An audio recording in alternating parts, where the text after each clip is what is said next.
Every college football program must recruit Florida to maximize their chance to win, and we're going to explain why on The Portal. Locked On presents The Portal, the daily podcast covering college football recruiting and everything NIL. Part of the Locked On Podcast Network. Your team every day.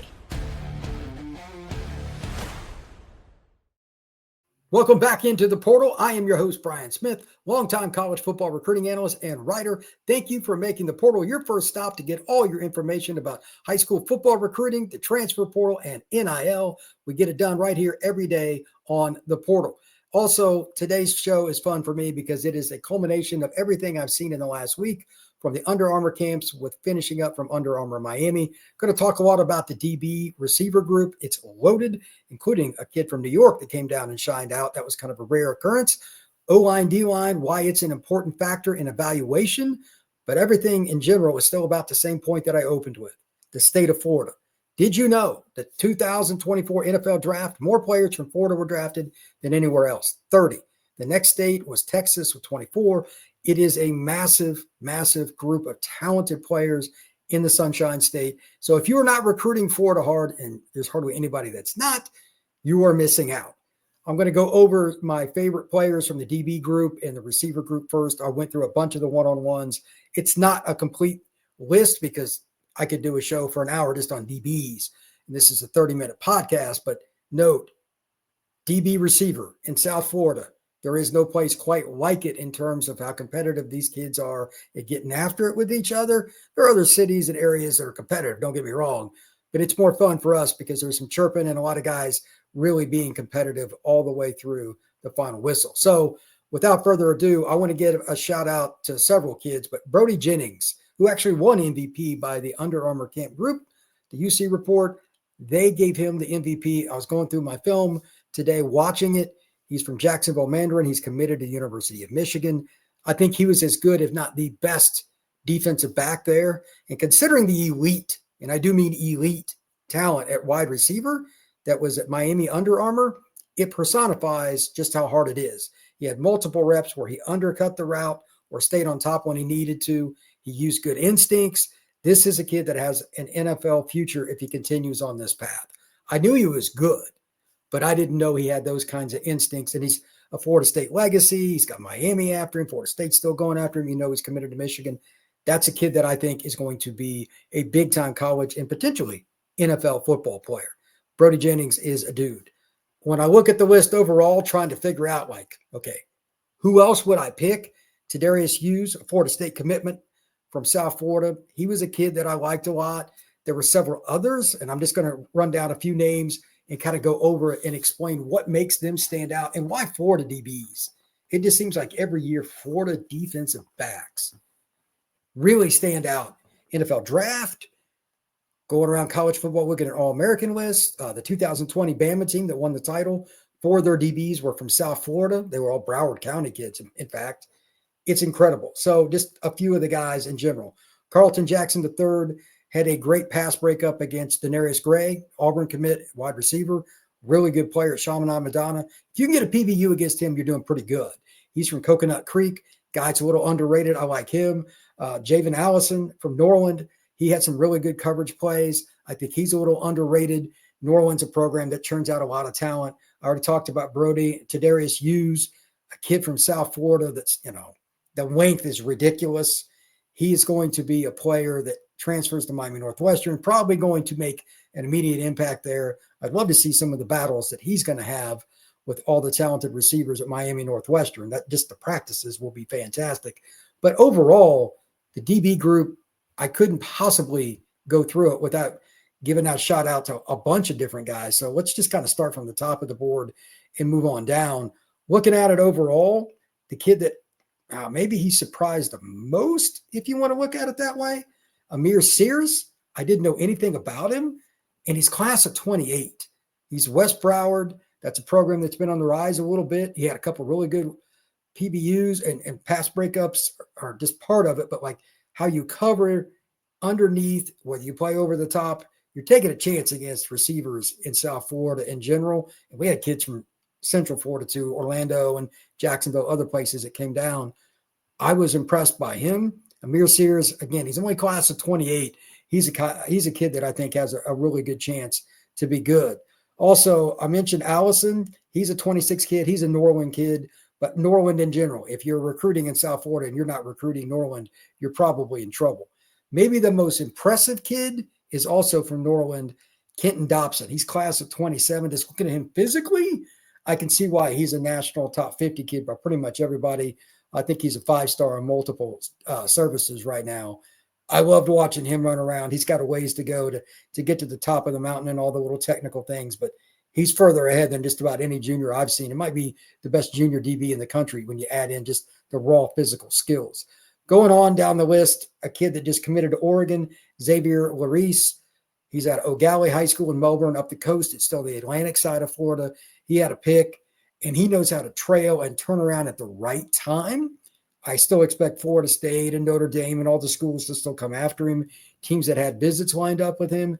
Xavier Larice is a in-the-moment, make-a-play defensive back.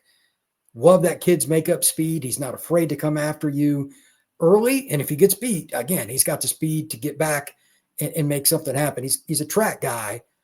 I like him a lot. A kid that is new to the state of Florida, he's originally from PA, is Danny Odom. He's at First Academy. That's a kid that can really run. He's got Nebraska. He's got Vanderbilt. Watch out for Penn State because he is a kid from Pennsylvania. That's a kid that's really talented. Danny Odom might end up playing big-time football in the Big Ten or the SEC, but he's, fairly new to the state of Florida. Some people may not know about him. I like him a lot. Another kid that I didn't know anything about that I'm like, who is this kid? Who's 39?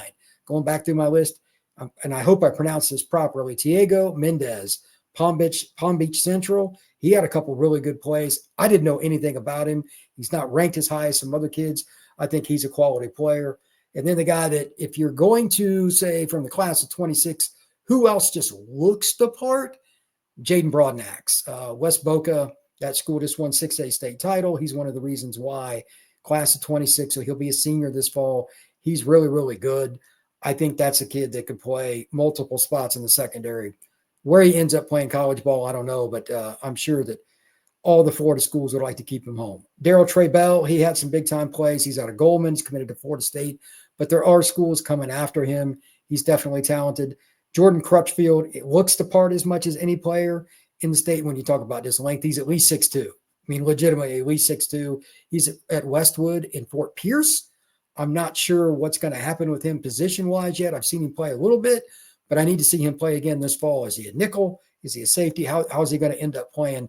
There's a lot of different roles for him, and he plays corner too. So that's a really, really unique football player. Switching over to the offensive side, it's a little bit more top-heavy. Some guys that I knew, Jasen Lopez out of Chaminade is an elite player, but I didn't know just how elite he was until I saw him again this year at Under Armour. I was told last year that Lopez was good. So, I paid attention and watched him, but I didn't know it was on this level. He has a lot of speed and quickness through his break. He doesn't really slow down like other guys do when he makes a cut right or left. Really impressed with him, and he catches the football, whether he really separates, whether it's wide open, he catches the football away from his body, and he's consistent. Bottom line, if you don't catch the ball, there's nothing gained. Too many guys drop easy passes. Even in these tournaments like 7-on-7, Battle Miami or whatever, they drop passes. Jasen Lopez is really, really good at just finishing a play. It's underrated trait, but I love that because you got to have consistency. Across the board, the one guy that I hinted at earlier, though, if I had to pick one guy that I was just most impressed with at receiver, consistency also being a main theme, is Messiah Hampton. He's from upstate New York. He's a kid that came down to compete. He plays with 24K, 7-on-7. Several of their guys were at Miami Under Armour, and he came down and didn't care who was in front of him. He was going to make it happen. In drills, he was the same way. 100 mile an hour, going through, doing the reps the right way. He just, matter of fact, right before I came on to do this show, I saw on X, he got an offer from Notre Dame. And he's gotten offers from just about everybody. Oregon, Southern Cal, Miami, Ohio State, Penn State, all across the country. Hampton's got there, and he's earned them. He's a guy that will go out and do drills in the snow in upstate New York and send videos out to people. He's a little different. I love seeing him compete against the South Florida kids because there's no shortage of talent at DB, as I just went through, Broadnax and everybody else. I think he's a guy that can make a big impact pretty early in his college career. Messiah Hampton is a really elite athlete that trains like that as well, and he loves the competition.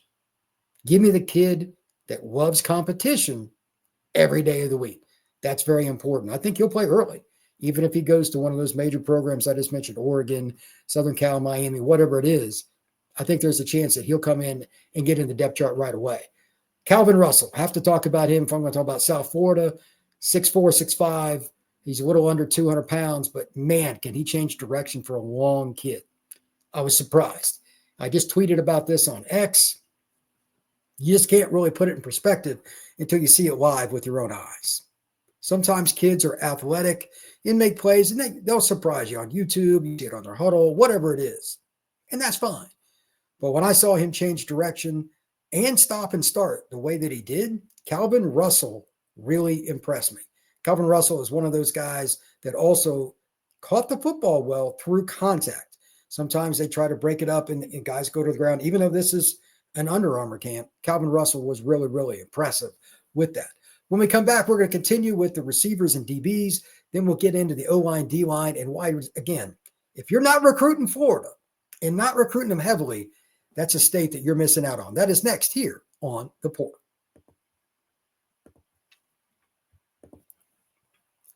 Get the supplies you need from the site made for skilled trades, Supply House. Whether you're in plumbing, HVAC, electrical work, Supply House is the reliable way to order products online.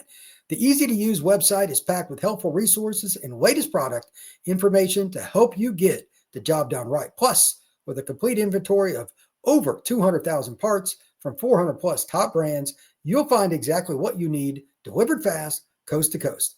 Need help with an order?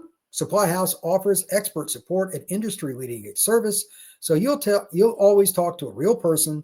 And for trade pros looking for an extra edge, their free Trade Master Program offers exclusive perks like a dedicated phone line, free shipping, and discounts on every order. Thousands of skilled professionals are already taking advantage. Now it's your turn. Join the Trade Master Program today at supplyhouse.com/TM and start ordering plumbing, HVAC, and electrical supplies with just a few clicks. Plus, use promo code S-H-5 for 5% off your first order. That's supplyhouse.com.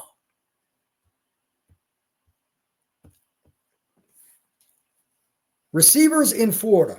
Ward only knows there's plenty of them. And another kid that was somebody I didn't know much about prior, Santana Carlos. He even beat Tedarius Hughes, one of my favorite DBs there, the Florida State commitment, on a good route. Really quick in and out of his breaks. Needs to add a little weight, but that's a kid. I think his recruitment is going to go up. Santana Carlos is a kid from South Florida. Shocker. And I do believe if you look at it from a perspective of, okay, South Florida is known for receivers, but what about receivers that can play outside, inside, etc.? Carlos is at Flanagan in South Florida. It's a Broward High School. I think he's going to grow into a guy that can play at least the X spot or like the flanker. Right now, slot is probably his best position, but I think he's got the frame to play some other spots as well. Tyree Mannings, he's a kid at Booker from Sarasota. He came down. He's only a 28 kid. His cuts and the routes he runs for a 28 player is really, really good. If you want to talk about another kid that's just incredible, and I talked about him a little bit on X and some other places, Bryson Wright. He's out of Mandarin. Everybody was after Jamie French last year, the stud receiver out of Mandarin. Well, this kid had far more yards and everything else because teams started to really try to take away Jamie. And Jamie French, again, I get it. He's really good. But Bryson Wright made up for it. He was a 1,000-yard receiver, and he's a kid that looks like he's already 20 years old. He was only a freshman, and he had reclassed to 28 just to go play freshman ball at Mandarin last year. He's got 3 more years of high school. I would take him right now. It's unbelievable how talented that he is. The biggest riser, though, might be Jean-Noel. I was surprised just how consistent that he really was. Not many kids can change direction and make catches as easily as he does. And he's at American Heritage. Smitty over there, coach at American Heritage, does a great job with the program overall. But whoever's coaching the receivers there is doing a heck of a job. They've got several, and Diabell throwing you the football this next season. I'm sure they're going to have a lot of fun. But Jean-Noel, he made some guys look kind of bad. And again, these are South Florida DBs. So it's not like there's any shortage of physical talent, but I was really impressed with him. Nick St. Joseph, a kid out of Miami Northwestern. He's a 26 kid that doesn't get much talk. I think he's really talented. He had a couple of nice plays. There was also a couple other kids from some of the traditional programs like that aren't always getting the most love. And they're maybe not the biggest guy, but I'm telling you, if you're recruiting down there, make sure you're checking out the public league kids too down there. There's plenty of talent. Also, Larry Miles. I brought him up several times. I posted about him on X. I put him on YouTube Shorts, by the way. If you're consuming this on YouTube, check out the YouTube Shorts page. I have a gazillion different shorts and videos, and I still got more to go that I'm putting up from all the Under Armours, and it's a lot of fun. So make sure you check that out. But Larry Miles, along with just a handful of other guys, maybe Lopez, he's about as good a route runner as there is. He's at a Jones High School in Orlando. He plays with Darion Coleman. That kid can change directions and set up guys for that critical separation move about as well as any wide receiver in the country. He's not 6'4", so he's not like Calvin Russell. He's not a 4'3" guy, so he's not Ryan Williams. I get that. But he does all the little things right, catches the football away from his body, and he creates massive separation. Larry Miles is a dude. There's no reason that he shouldn't get more respect than he does, but nonetheless, I talk about him quite a bit, and I think everybody else here should as well. I brought up his name a little bit earlier, Denairius Gray, committed to Auburn. He's a consistent route runner, really long, knows his craft. Chaminade Madonna kid, so you know he's coached well, and he just goes out and grinds and gets it done. His ability to run precise routes for a big-bodied receiver, he'll probably be a boundary guy, I think is going to be a difference maker, and he'll have a chance to play a little bit earlier at Auburn than many people think. Really consistent football player. I like him a lot. And just overall, looking at the list of kids that there are, and I've got a bunch of notes here too, I don't think there's any way you can say that South Florida didn't live up to its reputation. Again, I'm just giving a synopsis here. I couldn't do just the DBs in an hour. There are so many good players. And I'm not trying to say there's any different on receiver. There's a ton of great talent at receiver as well. Mark Hannaford and all kinds of guys. Lots of talented football players. But if you're not recruiting these kids, your football program is not going to maximize. Now, as I transition into the O-line, D-line, one thing I want to note. When I'm watching these events at Under Armour, and I go to a bunch of them, or any camp, you're always looking for tackles, right? Always need offensive tackles, always need defensive tackles. So I just want to highlight a few of these kids, and it's what I focused on, and I look at it from a competitive edge. If you lost a rep, how did you come back and handle that next rep? That's what we're going to talk about next here on the portal.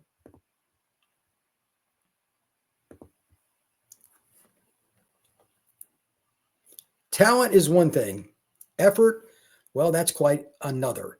When I think about all the different players that I saw at Under Armour, there were so many guys that were good. It really came down for me which kids wanted it the most.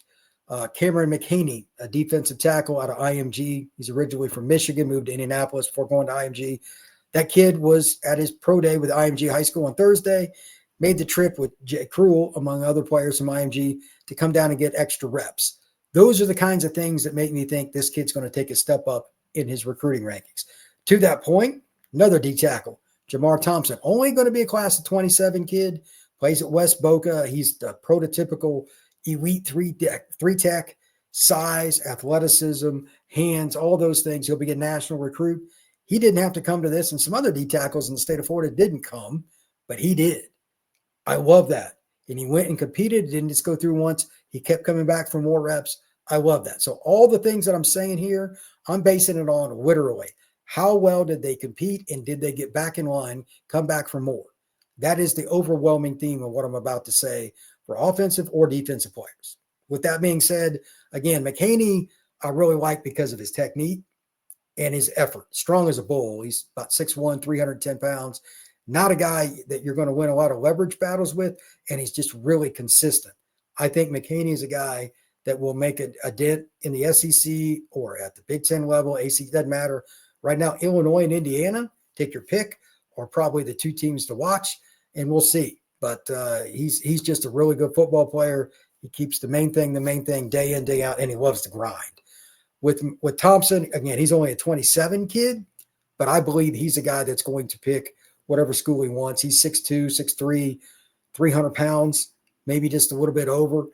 And he was really quick for his size. Most interior guys can't pass rush that well. And while I don't think he's as technically sound as McHaney yet, he's been at IMG and he's a year older. I think that his upside is one of the highest in the country for the class of 27, and you can never have enough defensive tackle. So those are the two guys that I kind of wanted to lead off with as examples. They didn't need to go out and get the reps, but they did. Speaking of offensive linemen, there were four guys just in general, and I look at this from a long-term perspective. O-line, with this event, it's really hard because you don't have pads on. If it's a defensive lineman, there's not as much to get your hands on. So D-line's got an advantage. But here are a few of the guys that I just thought had some talent and have upside. And I'm looking at this from a perspective of what could they do in 2 or 3 years. Javarii Luckas out of Glade Central. He's an offensive tackle that's got a chance. He might be able to play guard too. I think he's got enough feet and enough strength, and he's definitely big enough. He's 300 pounds that he could be a guy to watch out for. Zaquan Linton, Palm Beach Central, same thing. That's a really athletic kid for his size. I like Mekhi Bradley out of STA and also from STA, Jaydin Dean. Both those guys, guard or tackle, let it kind of play out, and we'll see where they go. But all of them competed well with defensive linemen that were trying to go with quick moves, some spin moves, and were really aggressive. And if they lost a rep, the next rep, they were just as competitive. Again, you're not going to win all these reps. You're not. There's too many good football players. So with that being stated, I think you're looking at an opportunity for each one of these kids to get a chance to win big long term. O-line's usually the long game. There aren't many guys that are going to go and play as freshmen at, Florida State or Michigan or Texas A&M or something. O-line's a little bit of a different deal. Now, when I talk about the defensive line on the edge, first off, just right off the bat, I'm not even going to go into depth here, but Jake Cruel was the most dominant player at the camp just overall. He was, from what I saw, 8 for 8 on reps. He would play DN, then he moved to D tackle, etc. The kid from IMG that came down, he's unbelievable. He's one of the most technically sound guys I've seen. There's a reason he's got 40-plus offers. Nobody's more competitive than Jake. And during the reps or wanting to go get more reps, stealing reps, etc., Jake Cruel is a dude. And his final 12 schools, he doesn't know where he's going, but somebody's going to get really, really lucky to sign him. He is a dude. The guy that I think is underrated is Cameron Wilson, the defensive lineman out of Miami Southridge. Syracuse's team to beat right now. Florida State's got an OB with him, Minnesota and Cal. There's some other schools coming after him, USF, etc. But he's the kid that is the traditional South Florida player that ends up in the NFL so often. Probably going to need a redshirt year, 6'4", 210, but great attitude. Yes, sir, no, sir. Was tremendous during the interview, which is important. It's the kind of guy that you want representing your football program. And finally, if he lost a rep, he was cool with it. He would come back and play just as hard, mix up his move for the next one. He didn't worry about what happened on the previous rep. That is so important. A lot of the kids aren't mature enough to understand, hey, the guy in front of me, he's really good too. That's a big deal. Next on the list, and this is a really long list of players, and I don't know how I can just narrow it down so quickly, but I'll do my best here. Looking at this group, Jaquay Ferguson's a kid I didn't know anything about. Northside Christian, I was like, where is that? It's in St. Pete. They've had a few kids over there, but it's pretty rare. He's a kid that I like. I think he could be a strong side end, might even grow into a 3-tech. He's 235, 240 right now. He's pretty quick and he's pretty athletic. I love those under-the-radar kids in Florida. Yeah, it's famous for those guys, kids that need to kind of come along and develop a little bit more. There's certainly plenty of that. Chase Goodrich out of St. Thomas Aquinas, not really shocking. That's a really good football program. Got a couple of kids at Chaminade Madonna, like RJ Alphonse. But overall, there's just so many edge guys in the state of Florida I don't even know where I would start in terms of like who's next. It's really hard to pick one. But if you want to come to Florida, you got to find D linemen, especially edge guys. They're more known for edge, and this year is no different. Jake Cruel aside, there's plenty of guys with upside, and if you're not recruiting them, that's a problem. There's numerous players in the state of Florida that can grow into being pass rushers, and the one in Orlando took up some of them too, because like there are some kids that are big time players that are committed to other schools from North Florida, etc. There's the one in Orlando, so keep in mind they have to have more than one Under Armour tournament or Under Armour camp in Florida because there's so much talent. 30 players were just drafted in the NFL out of state of Florida, and it's just incredible. With that, I thank you very much for stopping in to learn all you can about what's going on in the recruiting world. State of Florida was the topic today. Under Armour did a great job, and shout out to them, all those guys, Craig Harbert and everybody with that organization, run those camps and do a great job of getting top prospects in front of all the scouts and everybody that comes to watch. It's a lot of fun, and it gives me a glimpse. And it will for you too if you come in and check out the portal each and every day and make it your first listen, because I'm going to do everything I can to get to as many as possible. Plan on going to the one in New Orleans this upcoming Sunday. So a lot of stuff still to come. With that, one last note, recruiting never stops. Remember now, we're in an open period again. This is March. So if your school or any other school is not getting a bunch of kids on campus, you're going to get less official visits from the elite schools. Like and subscribe. I will see you again soon on the portal.